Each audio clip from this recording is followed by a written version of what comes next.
মানুষের common sense না থাকলে যা হয় আর কি। দেখেন, কেক বানিয়েছে কতটুক, 3 পাউন্ডের একটা কেকের জন্য বক্স বানিয়েছে, মনে হচ্ছে এখানে 10 থেকে 12 পাউন্ড একটা কেক ধরবে। এত বড় বক্স কেউ কখনো বানায়? এই দেখেন, আমি যে নিচ্ছি, আমি যে এটা নিয়ে যাব, যার বাসায় নিয়ে যাব, সেটা কিভাবে আমি রাস্তাটা যাব, মানে এটাই আমি মুশকিলে পড়ে গিয়েছিলাম। কিন্তু এমন সময় যে আমি যেটা কেটে ছোট করব, সেটা করারও আর কি উপায় ছিল না, একদম সময় কম। যাই হোক, আমরা শেষ পর্যন্ত পৌঁছালাম। পৌঁছার পর তো গিয়ে দেখি যার জন্মদিন সে সবাইকে সালাম দিচ্ছে।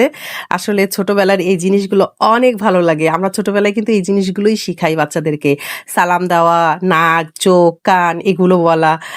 এগুলো বাবু খুব সুন্দর বলতে পারে, ভালো লাগে এগুলো শুনতে।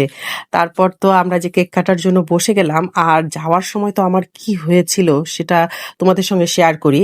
সেটা হচ্ছে, আমি রিক্সায় আসতেছিলাম, হঠাৎ করে এমন বাতাস উঠেছে, আর এত বড় বক্স আমি তো বেঁধে নিইনি, এমন বাতাস উঠেছে একদম বক্সের মানে ঢাকনাটা আমার উড়ে গিয়েছে।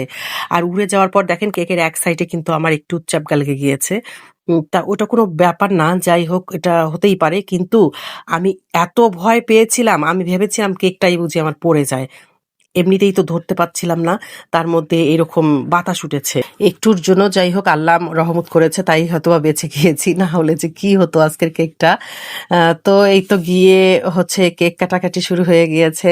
আর হচ্ছে বাবু বিরক্ত হয়ে যাচ্ছিল, ও মানে টুপিটা পরবেই না, এরকম অবস্থা। আর ছোট বাচ্চারা আসলে বিরক্ত হয় একটু, আর গরম, প্রচুর গরম, এই গরমের মধ্যে বাচ্চারা একটু বিরক্ত হবেই, এটাই স্বাভাবিক। তারপরে এই যে আমরা একটু ছবি তুলছি, ভিডিও করছি, বার্থডেতে যা হয় আর কি। আর আমরা খাওয়া দাওয়া করেছি, সেই জায়গাগুলো নেওয়া হয়নি। আমি যেহেতু ফেসবুক প্ল্যাটফর্মে কাজ করি, তাই আমার সবটাই তোমাদেরকে শেয়ার করি। আর আজকে একটা মজার বিষয় হচ্ছে, 3 জনের জন্মদিন একসঙ্গে। এই যে ওখানে যে 3 জন আছে, তিশা, তারপর সোমা, আর হচ্ছে আমাদের পিচ্চি বাবু ভাইয়াটা আমার, 3 জনের কিন্তু একসঙ্গে জন্মদিন। আর তিশা কিন্তু ওইভাবেই আসলে সিজার করেছে, যে হচ্ছে মা ছেলের একসঙ্গে জন্মদিন পড়বে, এভাবেই করেছে। তো যাই হোক, সবাই মিলে আমরা এই যে ঘরোয়া পরিবেশে আর কি সবাই মিলে অনেক মজা করলাম, আনন্দ করলাম। আর কেকটা তো অনেক টেস্টি হয়েছিল। আমার কেক অবশ্য বরাবরই সবাই অনেক পছন্দ করে, অনেক ভালো বলে। আর আমি সব সময় মানুষকে আসলে টাটকা জিনিসটা দেওয়ার চেষ্টা করি। সব সময় আমার কেন জানি, যদি আমাকে মনে হয় 4 দিন আগেও অর্ডার দেয়, আমি কেন জানি আগে বানাই, কখনোই রাখি না। সব সময় আমি টাটকা জিনিসটা দেওয়ার চেষ্টা করি। এই কেকটা কিন্তু বানাই আমি ঘরে নিয়ে গেলাম, আর এটা যদি আরো 2-3 ঘন্টা ফ্রিজে রাখা হয়, তারপর যদি খাওয়া যায়, এর টেস্ট কিন্তু আরো দ্বিগুণ বেড়ে যাবে, তখন একটু জমে যাবে, আর জিনিসটা খেতে অনেক মজা লাগবে। তো যাই হোক, আমার কেকের প্রশংসা তো সবাই করেছে, এই প্রশংসা আমি বরাবরই পেয়ে থাকি। আর কেকের ডিজাইনটা কেমন হয়েছে, এটা ও তিশাই আমাকে দিয়েছে, যে হচ্ছে এভাবে ওর ছেলের 1 বছর যেহেতু, সেই জন্য এভাবে ওয়ান থিম কেক বানানোর জন্য বলেছে। তো সব মিলিয়ে জন্মদিন তো পালিত হলো। আমরা কিন্তু আমাদের জীবনের এই ছোট ছোট আনন্দগুলোই স্মৃতিচারণ করে রাখতে চাই।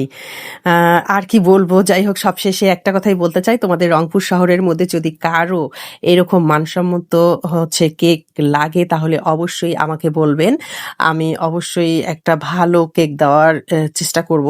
একদম ভেজাল মুক্ত কোনো জিনিস আমি মানে ব্যবহার করি না, সব একদম ভালো জিনিস ব্যবহার করি। তো আর ডিজাইনটা, লেখাটা আমার অবশ্য এখন অত ভালো হয় না, লেখাটা আমি শিখছি আস্তে আস্তে। লেখাটা কেন জানি আমার, এমনিতে খাতায় লেখা ঠিক হচ্ছে, কিন্তু কেকের উপরে লিখতে গেলে আমার লেখাটা কেন জানি ভালো হয় না। তো সবাই ভালো থেকো, সুস্থ থেকো, আমাদের জন্য দোয়া করো, আর বাবুটার জন্য দোয়া করো। আল্লাহ হাফেজ।